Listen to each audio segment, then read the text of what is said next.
Bonjour tout le monde, bienvenue dans une nouvelle vidéo.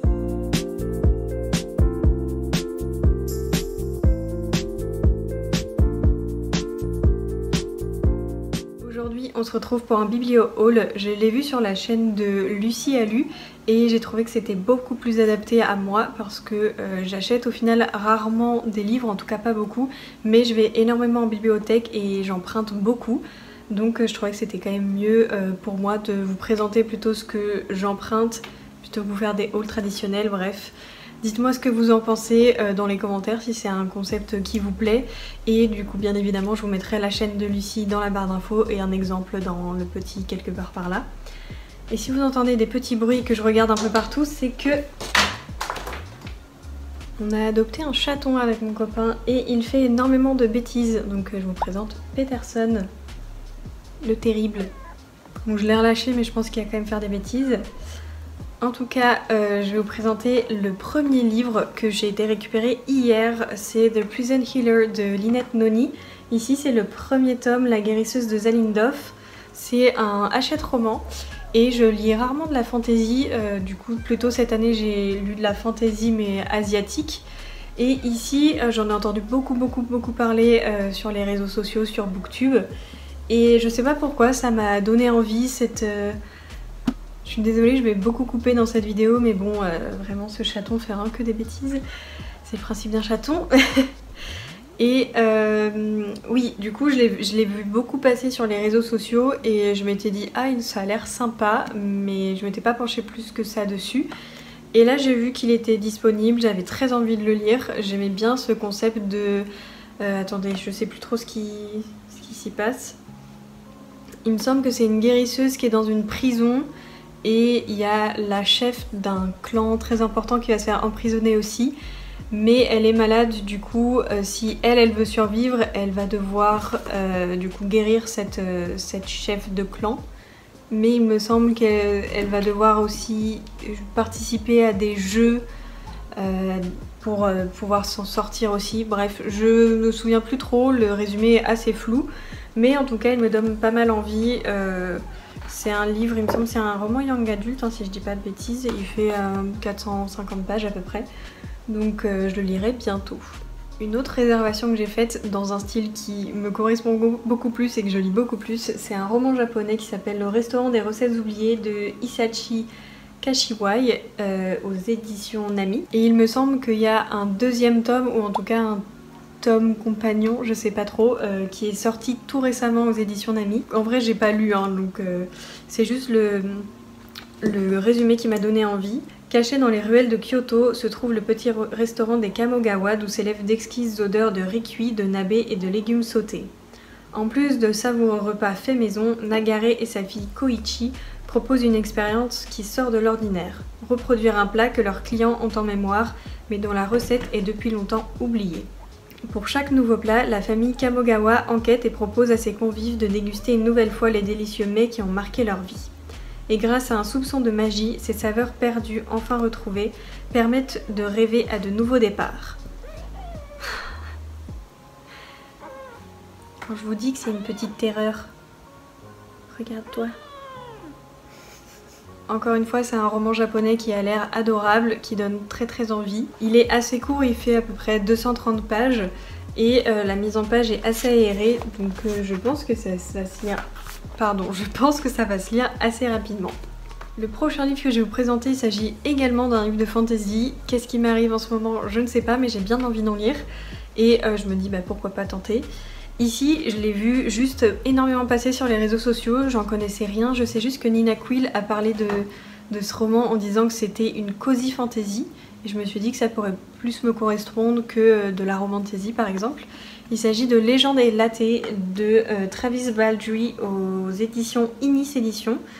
Et je ne connaissais pas le résumé jusqu'à ce que je lise la 4e couverture. Ici on va suivre Vive, une orque mercenaire qui décide de se ranger et elle souhaite ouvrir un café, ce qui est très rare à l'époque et qui même n'a jamais été fait. Les gens ne connaissent pas ce que c'est le café, donc on va suivre toute son aventure et il me semble qu'elle sera aidée d'une succube, si je dis pas de bêtises. Attendez, Oui, c'est ça, c'est aux côtés d'une succube très perspicace, d'un hobgoblin mutique et de divers alliés improbables, Viv devra réussir à se tailler une place dans un monde qui lui est inconnu, tout en se protégeant coûte que coûte de ce qui compte, ce qui compte le plus pour elle. Parce que oui, c'est ça en fait, il y a une mafia qui va s'en mêler, enfin bref, il va y avoir des péripéties. Et j'ai bien envie de le lire. Ici aussi c'est assez...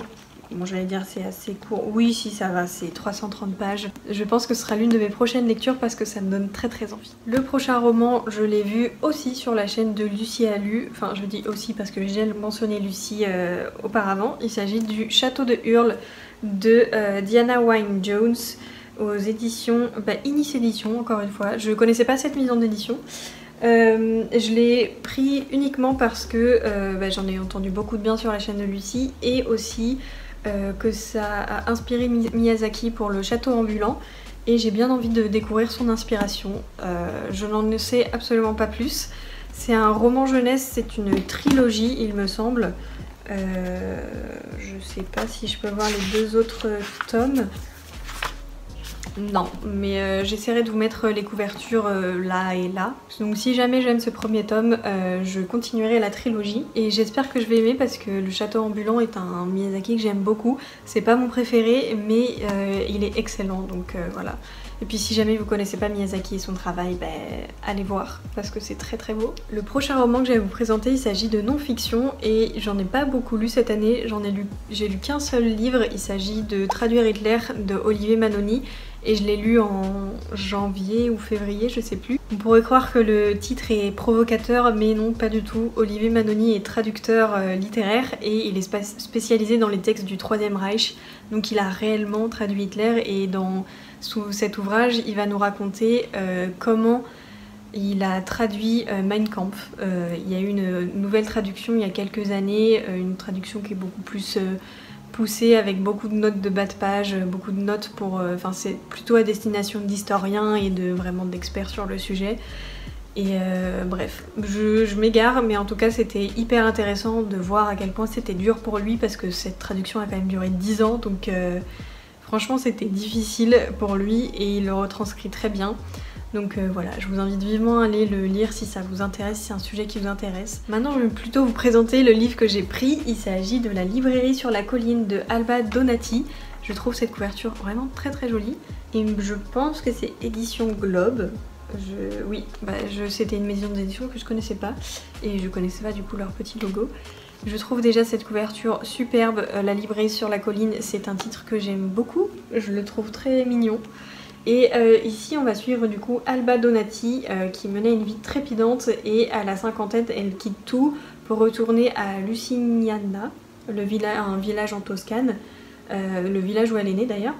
Et elle décide d'ouvrir une librairie dans une jolie bâtisse à l'orée du bois sur la colline, c'est très mignon. Et en fait elle l'ouvre en 2019 grâce à un financement participatif. Sauf que un incendie détruit une partie et après il y a le confinement. Donc on va suivre un peu toutes ces péripéties, comment elle a fait pour s'en sortir, peut-être pas s'en sortir, je ne saurais vous dire. Mais en tout cas ça me donne bien envie. C'est aussi un récit qui est assez court. Il fait à peine 210 pages à peu près. Et je me suis dit que c'était cool d'avoir un peu de non-fiction et en plus ça parle d'une librairie donc ça donne envie. Ensuite je vais vous présenter ce roman graphique Les années douces. Du coup c'est un roman à la base de Hiromi Kawakami pardon. Et celui qui a fait le roman graphique c'est Jiro Taniguchi. Déjà je trouve que cette couverture est superbe. J'ai voulu emprunter à la base le roman, mais il n'était pas disponible, donc je me suis rabattue sur le roman graphique. Et je trouve déjà que les dessins sont très jolis. J'ai juste feuilleté comme ça, mais j'aime déjà beaucoup. Pour vous parler un peu de l'histoire, on va suivre Tsukiko, qui est une jeune célibataire attachée à son indépendance. Un soir, dans un petit restaurant où elle a ses habitudes, elle retrouve celui qui fut autrefois son professeur de lycée. Tacitement, les rencontres fortuites deviennent des rendez-vous réguliers avec celui qu'elle continue d'appeler respectueusement maître. Au fil des repas et des confidences, la tendre complicité qui s'établit laisse peu à peu la place à une véritable affection. Alors j'aime beaucoup les récits intergénérationnels et là ce côté professeur-élève qui se retrouve des années après, ça m'intrigue beaucoup. Je vous ai pas dit, c'est aux éditions Casterman. Mais en tout cas j'aime beaucoup le résumé, j'aime beaucoup cette couverture que je trouve très douce, très belle. Et les années douces, ça va bien avec finalement. Donc voilà, ça me donne beaucoup envie et j'espère le lire rapidement. Mais après il est assez gros, hein. Il fait 428 pages tout de même. Donc c'est un roman graphique bien costaud. Et enfin je vais vous présenter ma lecture en cours. Il s'agit d'une lecture commune que je fais avec Snodza. J'ai vu que dans sa story Instagram qu'elle avait reçu ce livre là en version collector qui est très beau. Elle le lit en anglais, elle a un petit peu plus de courage que moi. Mais moi du coup j'ai décidé de le lire en français. Mais bon, c'était une décision un peu comme ça parce que je le voyais un petit peu passer partout. Et j'aimais bien ce côté là, on voit rarement des couvertures de ce genre, bref. Je vous ai pas dit le titre encore, c'est La brillante destinée d'Elisabeth Zott de Bonnie Garmus aux éditions Robert Laffont. J'ai eu aussi envie de le lire en le voyant à la bibliothèque parce qu'il me semble qu'il y a une série, si je dis pas de bêtises c'est Apple TV, qui va sortir bientôt et je me suis dit que si le livre me plaisait je pourrais peut-être le voir aussi avec la série après. Je vais vous lire le résumé parce que ce sera beaucoup plus simple qu'une tentative de résumé de ma part. Elisabeth Zott n'est pas une femme ordinaire, elle serait d'ailleurs la première à faire remarquer qu'il n'en existe pas. Nous sommes au début des années 1960 et à l'Institut de recherche Hastings... Pardon, le chat vient de me sauter dessus. À l'Institut de recherche Hastings, où elle est chimiste, les hommes ont une vision très peu scientifique de l'égalité. Seul fait exception le solitaire et brillant Calvin Evans, favori pour le prix Nobel, qui tombe amoureux de l'esprit rationnel d'Elisabeth et de sa beauté. Le résultat d'une véritable alchimie. Comme la science, la vie prend parfois des détours. Elisabeth abandonne la chimie pour devenir la vedette de l'émission de cuisine la plus populaire d'Amérique avec ses techniques inhabituelles qui se révèlent révolutionnaires. Mais alors que son influence grandit, elle ne fait pas que des heureux. Il s'avère qu'elle n'apprend pas uniquement aux femmes à faire la cuisine, elle les met aussi au défi de changer le statu quo. Eh bien écoutez, j'ai lu pour le moment 126 pages, je suis au chapitre 9 et c'est un livre qui en fait 560.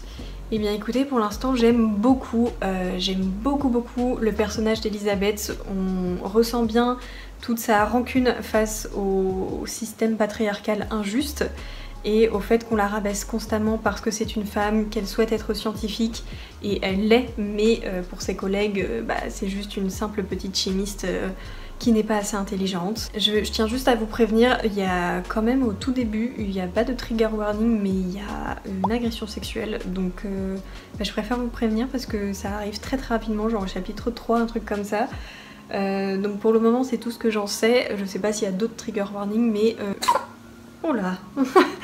J'ai trouvé ça dommage qu'il n'y ait pas eu de trigger warning au début parce que c'est quand même une scène assez violente. Je vous laisserai le lire si jamais ça vous choque pas ou si ça vous pouvez passer outre.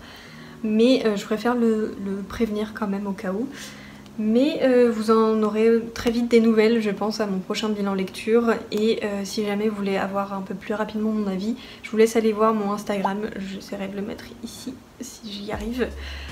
Parce que je pense que j'en parlerai un peu plus rapidement. Voilà, c'en est tout pour cette vidéo, j'espère qu'elle vous aura plu. N'hésitez pas à me dire en commentaire si c'est un concept qui vous plaît. Encore une fois, c'est un concept de la chaîne de Lucie Alu. Vraiment, allez voir sa chaîne parce que je l'aime beaucoup. Elle a des lectures très différentes des miennes, elle a beaucoup plus de SFFF. Mais j'aime beaucoup ce qu'elle fait, je trouve ses avis très pertinents. Donc bref, allez voir toutes les chaînes que je mets en barre d'infos. Je mettrai celle de Nina Quill parce que je l'ai mentionné, Snodza, bref. Comme d'habitude, et aussi dans la barre d'infos il y aura tous ces livres avec les titres, les auteurs. Voilà, comme d'habitude finalement.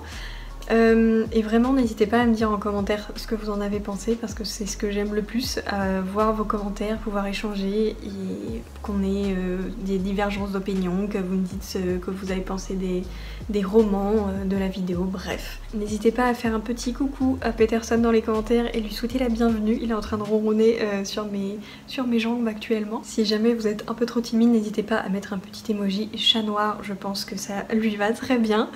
Et sur ce, on se retrouve très vite pour une nouvelle vidéo. Salut!